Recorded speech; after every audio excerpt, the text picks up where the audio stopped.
Avec vous jusqu'à midi et on parle du cas Zemmour. Éric Zemmour est-il journaliste, homme politique? La question de sa parole se pose aujourd'hui après la convention de la droite où il a prononcé le discours inaugural. Ça a été retransmis sur LCI, vous l'avez vu, ça a provoqué un tollé dans la rédaction. La Société des journalistes a protesté contre la diffusion de ce discours.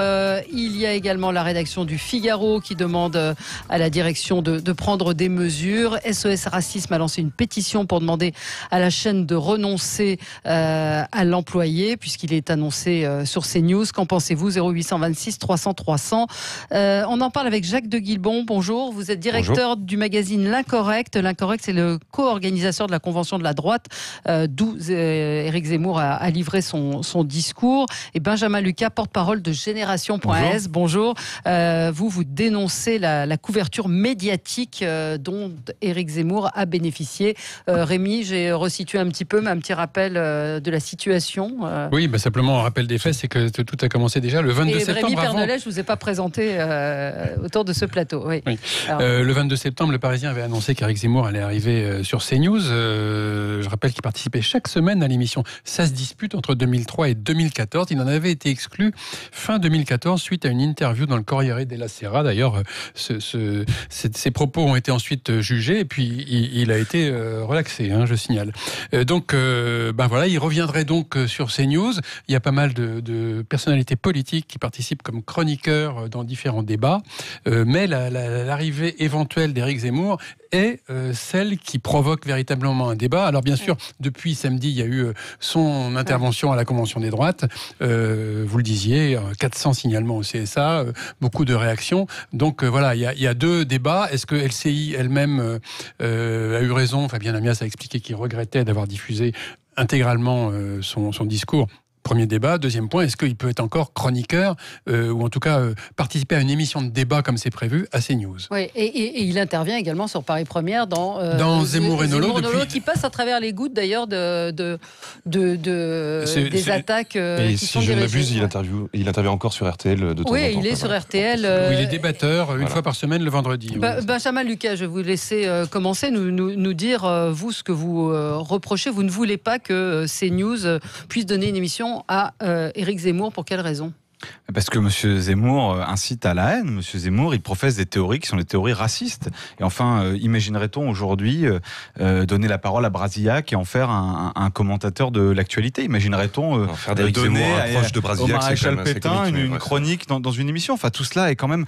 moi, c'est pas des Éric Zemmour, il y en a toujours eu.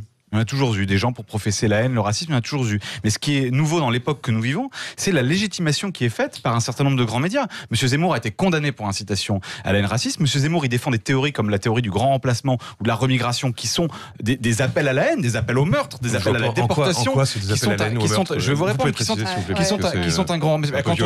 Quand on dit remigration, c'est un appel à la déportation. Quand on parle du grand remplacement, on explique que notre société est menacée par qui? Par des individus. Donc qu'est-ce qu'il faut en faire de ces individus? Donc on voit bien aujourd'hui l'offensive. Je termine. Mais donc on voit bien, c'est pas un sujet de liberté d'expression. Monsieur Zemmour, il contrevient à la liberté d'expression puisqu'il l'utilise pour professer le racisme. Le racisme, ce n'est pas une opinion. Non, mais ça c'est puni par la loi. C'est puni par la loi. C'est puni par la loi. Mais alors, je vais vous prendre un exemple. Un élu corrompu, il est rendu inéligible. Un enseignant, un éducateur condamné pour pédophilie, il peut plus travailler dans ces domaines-là. Pourquoi quelqu'un aujourd'hui qui est condamné pour racisme peut être salarié d'un média et y tenir des propos qui sont des propos racistes? C'est quand même aujourd'hui un sujet pour notre démocratie. Le débat démocratique, il est pris en otage aujourd'hui par ces incantations, par ces appels à la haine. C'est hallucinant. Moi, je pense que la moitié de la gauche, des éditorialistes de gauche sont des gens qui ont été maoïstes quand ils étaient jeunes, donc ils devraient tous être interdits en fait, parce qu'ils sont complices de 80 millions de morts, un truc comme ça, ou 50 millions de morts, c'est ça le maoïsme. Mais quel rapport? Il y a aujourd'hui aucun éditorialiste de gauche, monsieur, qui appelle au meurtre ou à la haine? Ils l'ont fait à l'époque en fait, quand ils soutenaient Mao. N'importe quoi. Si c'est imprescriptible pour vous, si ça se passe comme ça, en fait, on peut tous les interdire en fait. Franchement, je trouve ça scandaleux de dire ça et de comparer ça avec de la pédophilie comme si Éric Zemmour allait tuer des gens ou des choses comme ça. Les propos qu'il tient, monsieur, le suprémacisme blanc. Le suprémacisme blanc, la haine, le racisme, ça tue aujourd'hui dans le monde. Discours de Jacques Chirac en fait des années 80 qui dit je voudrais qu'on puisse avoir un débat. Des étrangers en fait, il faudrait les renvoyer chez eux. C'est Jacques Chirac qui dit ça en 85. Est-ce qu'on lui a rendu un hommage en disant quel grand homme, etc. Pas sur ce point. Pourtant il l'a dit. Donc il aurait dû être interdit d'être président de la République. République, je sais pas quoi si on suit votre truc. En fait, vous, quand quelqu'un s'il y avait eu des lois, il aurait dû être condamné pour ses propos. Parce que vous n'êtes pas d'accord, en fait, il faut interdire tout le monde. Ce qui est hallucinant, c'est qu'on se prend déjà la propagande de Radio France, en fait, qui est totalement à gauche, mais en plus, dans les radios et dans les télés privées, on a des manifestations de la gauche pour interdire toute voix dissidente, en fait. Mais non, mais c'est pas une idée, monsieur, le racisme, c'est un délit. C'est un délit, c'est puni par la loi. Dis-moi dans son discours de l'autre jour ce qu'il y a de raciste, en fait. Mais tout, du début jusqu'à la fin, mais bien sûr. Mais bien sûr. Parce que vous l'avez décidé, en fait. Non, pas parce que j'ai décidé, parce que c'est le cas. Benjamin Lucas, il intervient sur Paris Première.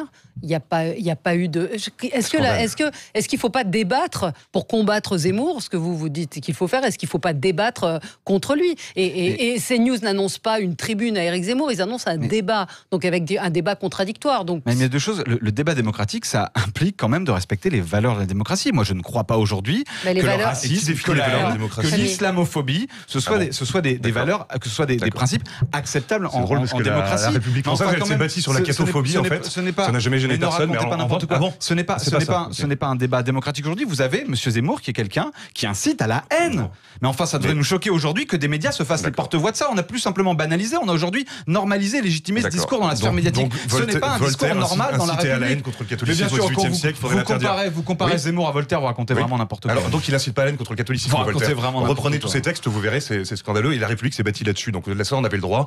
1905, on avait le droit, les expulsions, etc. Ça, on avait le droit. Mais en revanche, l'islamophobie, ça s'est interdit. Selon votre. Rémi, un peu. Est-ce qu'on n'a pas, quand même, on ne doit pas se reposer sur ce que dit la loi, ce que dit le droit, c'est-à-dire qu'à partir du moment où ces propos, s'ils sont condamnés pour incitation à la haine raciale, ce qui n'est pas le cas aujourd'hui. Il a été condamné, il a déjà été condamné. Mais Éric Zemmour a déjà été condamné. Oui, c'est arrivé. Oui. D'accord, bon, mais il est condamné à une amende, il n'est pas condamné à se taire. Il n'est pas condamné à se taire pour l'éternité, que je sache. Mais attendez, donc, moi je ne l'empêche pas de parler. Je conteste le fait qu'il soit salarié d'un média, c'est quand même pas la même chose. Les gens n'ont pas le droit de salarier Éric Zemmour. Mais attendez, mais employer un raciste, c'est aujourd'hui cautionner ses propos, cautionner son idéologie. C'est qu'il y a quand même gens qui sont racistes, d'autres qui n'en sont pas. Ce n'est pas un journaliste, Éric Zemmour, il ne fait pas un travail de journaliste de débat d'idées, c'est même pas de la polémique, il fait un travail de diffusion d'une idéologie qui est une idéologie dont on sait qu'elle a conduit à des millions de morts. Une idéologie dont on sait qu'elle conduit à la haine, qu'elle conduit aujourd'hui à des attentats. Non mais là vous faites quand même un raccourci. Attendez, j'ai pas suivi votre démarche. La pensée d'Éric Zemmour a conduit à des millions de morts. Mais oui, madame, aujourd'hui le racisme cela tue. Aujourd'hui des victimes de l'islamophobie, des victimes d'agressions. Mais partout en France, tous les jours, monsieur, le racisme anti-musulman, il agresse des personnes. Aujourd'hui le suprémacisme blanc, regardez ce qui s'est passé aux États-Unis. Est-ce que l'argument c'est pas la loi? C'est pas la loi. C'est à partir du moment où il tombe sous le coup de la loi, il est puni. Mais il a déjà été puni sur le problème. Enfin, attendez, mais il y a d'autres personnalités qui ont été condamnées pour des propos. Attendez, les médias, ce n'est pas n'importe quoi. Dans une démocratie, nous avons besoin du pluralisme et du pluralisme de la presse et des médias. Les médias, ils jouent un rôle de diffusion des idées. Et légitimer aujourd'hui, ce n'est pas une idée comme une autre. Enfin, comment se fait-il qu'aujourd'hui on soit encore dans un débat où on exprime, vous m'exprimez que le racisme, c'est une opinion comme une autre, qu'elle peut s'exprimer, qu'elle a le micro ouvert. C'est terrible. C'est terrible. Mais c'est terrible sur ce que ça dit de notre société. Pardon, mais je suis choqué par ce que j'entends. Enfin, de dire Zemmour, ce n'est pas un polémiste, un journaliste, un intellectuel comme un autre. C'est quelqu'un qui professe le racisme. C'est aujourd'hui un héritier de ce qu'a été le pétinisme, de ce qu'a été la collaboration. Est-ce que Jacques de Guilmont peut s'exprimer? Voilà. Absolue, qui est fou, qui est un vil, c'est-à-dire qu'on n'a pas le droit de parler. Vous dites, monsieur, j'ai décidé qu'il était raciste, donc il viendra pas. Non, mais j'accepte de parler avec vous. Vous essentialisez les gens en disant, là, il y a un raciste, et là, il y a un non-raciste. On débat des idées. Vous avez peut-être jamais eu de pensée raciste, vous en aurez peut-être jamais de votre vie, parce que vous avez décidé que vous n'en auriez pas, et que Éric Zemmour, il était raciste jusqu'à la fin de sa vie. Ça, c'est déjà un oui, j'ai décidé que je ne serai jamais raciste, monsieur. Vous avez raison. Zemmour, il n'a pas décidé d'être raciste non plus, en fait. Vous avez décidé, vous avez dit, c'est un raciste pour l'éternité, en fait, et il doit rester là, en fait, il n'a pas le droit de parler. C'est pas qu'un raciste, c'est aussi un sexiste. Alors, Benjamin Lucas, laissez Jacques de Guilmont s'exprimer, on n'entend pas. Vous avez décidé qu'elle devrait, en fait, s'exprimer dans le pluralisme des médias. Le pluralisme, c'est uniquement pour vous, en fait, les autres se taisent. Et si Éric Zemmour arrive et dit, tuons tous les noirs, évidemment qu'on l'interdise. Ils se taisent pas, ils ont 2 heures en direct sur LCI, ils sont salariés de tous les grands médias, ils se taisent pas, au contraire. C'est vous le politiquement correct. Attendez, Benjamin Lucas, les auditeurs nous disent on ne comprend pas, laissez les gens parler les uns après les autres. Vous laissez-le répondre, vous répondrez après. Alors allez-y, Jacques de Guilmont. Mais si on parlait du pluralisme, en fait, je vois pas en quoi vous pouvez interdire que Éric Zemmour, à partir du moment où quand il est condamné sur les propos qu'il dit, pour le reste, il a le droit de parler, en fait. Dans son discours de l'autre jour du 28 septembre à la Convention, il n'y a rien qui soit de l'incitation à la haine raciale, à mon avis. On verra comment ce sera décidé. Et à mon avis, il répond exactement à ce que Emmanuel Macron a demandé quand il a dit sur l'immigration, on est les 3 petits singes qui se voilent les yeux, les oreilles et la bouche. Son discours est violent, mais parce que en fait, ce qu'il décrit est violent. En fait, l'état de fait aujourd'hui en France de ce qu'a donné l'immigration sans intégration, sans assimilation, etc., a donné une situation violente, et c'est ça qu'il a décrit à mon avis. Et je pense qu'il a le droit, comme un lanceur d'alerte, de décrire ça. Et vous avez le droit de lui répondre. Et on a fait venir des gens qui, nous, on a fait venir des gens pour lui répondre, quoi. Nous, on a fait venir des gens comme Enthoven pour lui répondre, etc. Nous, on a fait un vrai débat. Vous, en revanche, vous voulez interdire tout le monde parce que vous avez décidé que moralement vous étiez supérieur. Moi, je pense pas que vous soyez moralement supérieur. En fait, je participe à des débats avec l'extrême droite. C'est pas la même chose. Je n'ai aucun problème à réfuter argument contre argument avec l'extrême droite. Je dis simplement qu'il y a un sujet. Attendez, il y a quand même un sujet moral à ce que et oui, je pense républicain, à ce que des médias salarient, c'est-à-dire cautionnent, donnent la légitimité de grands médias qui ne sont pas rien dans notre pays à aujourd'hui à ce que sont des diffuseurs de la pensée raciste. Et d'ailleurs, je suis pas le seul à le penser. Les salariés du Figaro l'ont écrit. Ils n'ont pas écrit ça. Les journalistes. Les journalistes du Figaro l'ont dit. Les journalistes de LCI l'ont dit. Je ne suis pas seul à le dire. Il y a aussi beaucoup dans cette profession qui considèrent qu'elle ne peut pas être dévoyée par des gens qui aujourd'hui professent la haine. Enfin, c'est pas rien. On a quand même l'expérience de l'histoire qui montre ce que c'est que l'extrême droite. Fred nous dit, est-ce que ce sont des suprémacistes blancs au Bataclan? Il vous pose la question. Et quel rapport? Quel rapport? Non, mais il vous pose la question. Faudrait pas interdire Éric Zemmour parce que je pense que les gens parlent de la violence qui s'exprime dans ce pays aujourd'hui. Et alors, et en quoi les attentats du Bataclan sont liés à l'immigration? Enfin bon, faut arrêter aussi. Non, c'est pas ça. C'est pas ça. C'est que vous dites que la haine, que c'est Éric Zemmour incite à la haine et au meurtre, et que les meurtres aujourd'hui, si je comprends ce que dit cet auditeur, ne vient pas des suprémacistes blancs, tous les morts qu'il y a eu en France. Je fais pas de concurrence dans l'horreur. Et si on avait un peu d'éthique autour de cette table, on comparerait pas tout et n'importe quoi. Comment? Non, si vous voulez, on peut ne pas être d'accord avec la façon dont je ne nie pas aujourd'hui. Je vais vous laisser parler parce qu'en fait, il y a. Non, mais je ne nie pas le. On ne peut même pas dire deux phrases. Allez-y. Allez-y, mais c'est hallucinant. Mais pourquoi c'est hallucinant? J'ai pas encore parlé.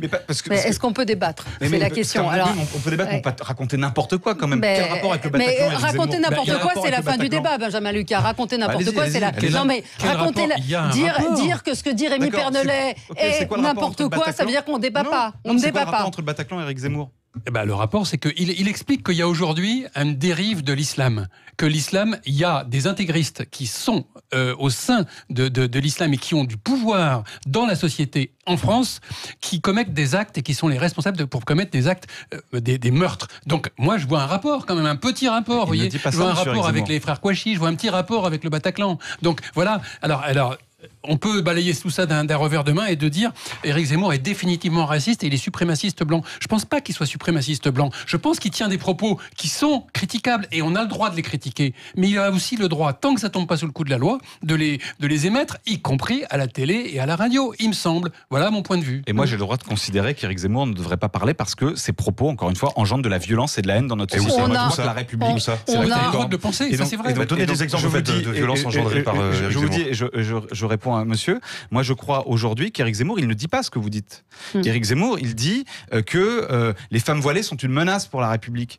Aujourd'hui, Éric Zemmour, il fait justement un amalgame entre des terroristes, entre des salopards, entre les femmes voilées intégralement, c'est illégal, on est d'accord. Et comment? Les femmes voilées intégralement, c'est illégal, on est d'accord. La burqa est interdite par une loi en 2004, oui, bien sûr. Éric Zemmour, il parle des femmes voilées, il parle de la menace civilisationnelle, etc. Il dit que l'homme blanc, hétérosexuel et catholique est menacé dans la société. Alors moi, qui suis blanc, hétérosexuel, je vous avoue, je ne me sens pas du tout menacé. On a un auditeur en ligne, Eric est avec nous. Bonjour Eric. Oui, bonjour. Oui, je vous appelle pour réagir. Oui. Voilà, donc déjà pour commencer, je ne cautionne pas les dires de M. Zemmour. Par contre, il ne faut pas oublier qu'il y a la liberté d'expression en France. Et ce qui est important, même si je ne cautionne pas, ça permet justement d'ouvrir le débat et de ne pas cacher les choses aux gens. Parce que le fait de cacher les choses aux gens, c'est faire le jeu de ces personnes-là. Ça nous fait des Robert Ménard à la mairie de Béziers. Parce qu'il faut ouvrir les yeux, je suis de Béziers.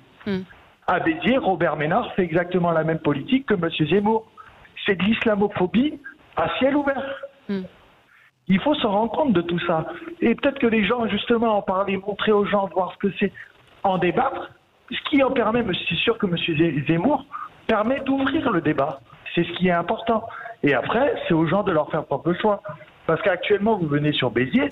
À Béziers, c'est ce genre de propagande que vous avez tous les mois dans votre boîte aux lettres.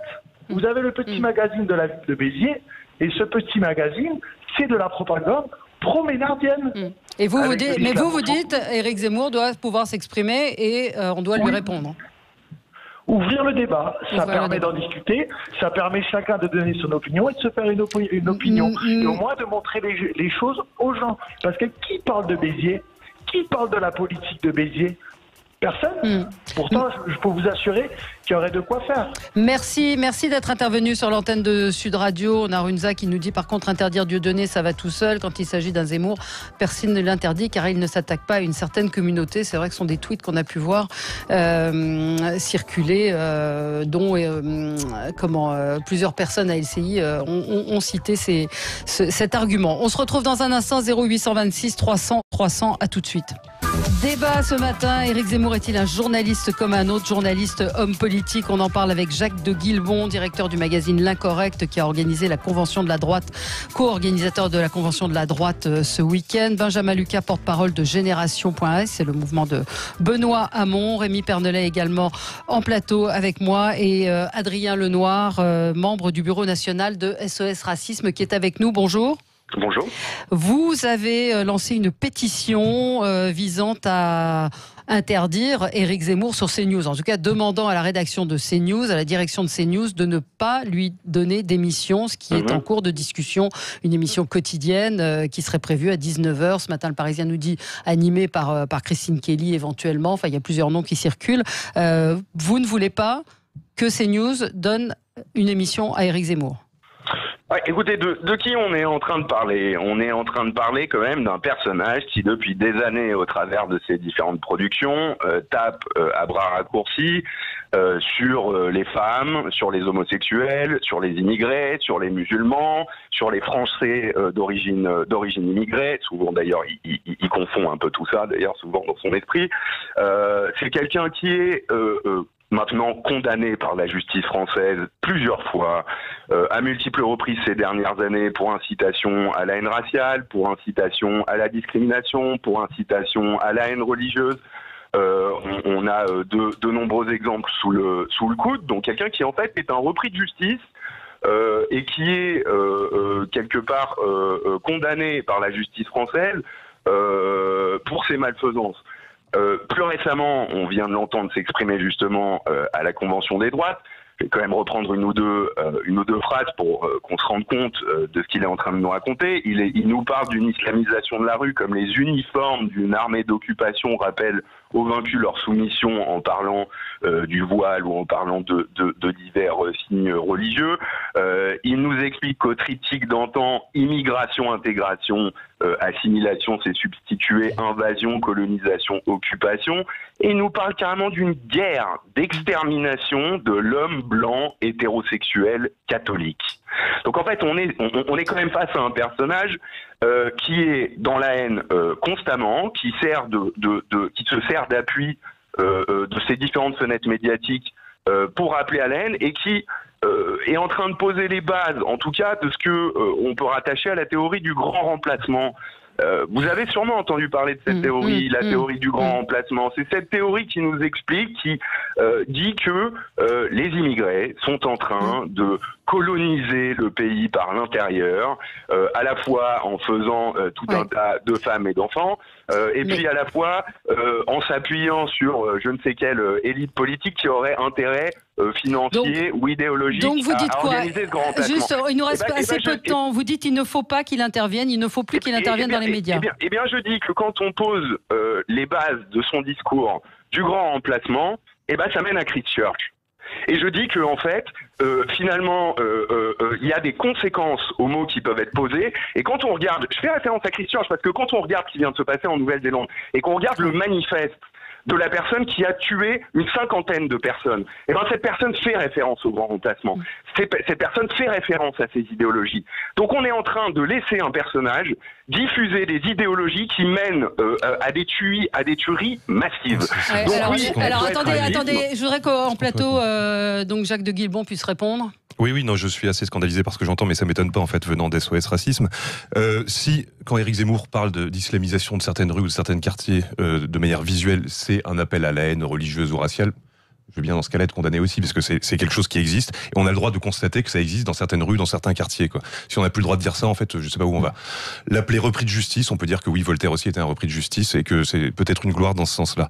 En revanche, dire qu'il est responsable des attentats de Christchurch, c'est vraiment scandaleux. C'est comme si je disais que SOS Racisme, parce que depuis 40 ans, a donné aux Français une certaine honte de ce qu'ils sont, et en disant aux immigrés, vous avez raison, en fait, de vous attaquer à eux. C'est comme si ils sont responsables du Bataclan à la fin, en fait, parce que SOS Racisme, on peut faire des raccourcis comme ça d'une débilité rare, et puis tout est réglé. On se dit, voilà, Éric Zemmour a du sang sur les mains. C'est faux, en fait. C'est vraiment faux. Et je pense que SOS Racisme se plante encore une fois, comme depuis 40 ans, de vous avez combien de signatures sur la pétition, Adrien Lenoir?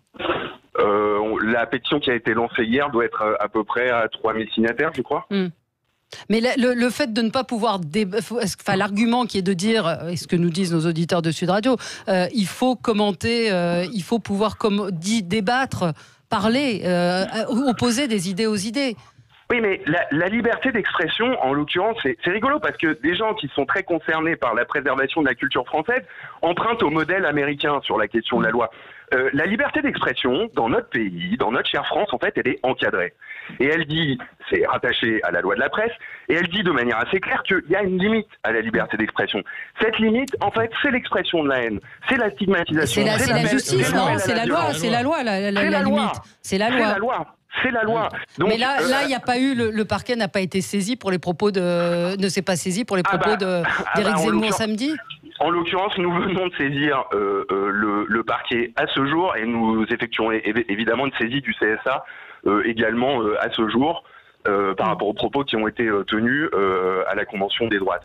En fait, ça ne nous viendrait pas à l'esprit d'organiser un débat de contradiction avec, par exemple, des tenants des tueries islamistes. Ça ne nous viendrait pas à l'esprit. Donc en fait, ça ne doit pas nous venir à l'esprit de donner une tribune. Vous parlez de meurtrier, vous parlez d'assassin, on ne parle pas d'assassin là. Oui, mais en fait, proposer de déporter massivement. Il n'a jamais dit ça. Franchement, c'est de la diffamation. Faites attention, je pense. Ouais, en fait, lisez. En l'occurrence, lisez les livres de la personne que vous êtes en train de défendre. Éric Zemmour dit il faut déporter des gens. Il a dit ça, bien sûr. Non, mais vous pouvez faire comme dans Télérama aussi, l'habiller en Asie tant qu'on y est, puis voilà, c'est comme ça, tout est terminé. Ça lui irait très bien. Un dernier mot et c'est fini. Oui, non, mais au-delà, il y a la question de la loi. Évidemment, il y a quand même aussi une question sur notre société, sur notre démocratie. On est face à une vraie offensive à travers le monde, une offensive raciste, une offensive nationaliste. Et la question morale qui est posée aussi aux grands médias qui ont une responsabilité, c'est de savoir s'ils sont un rempart contre cela. On a vu des grands journaux s'engager, par exemple, contre Marine Le Pen au second tour des élections régionales en 2015. On a vu une presse. Attendez, je finis. On a vu une presse.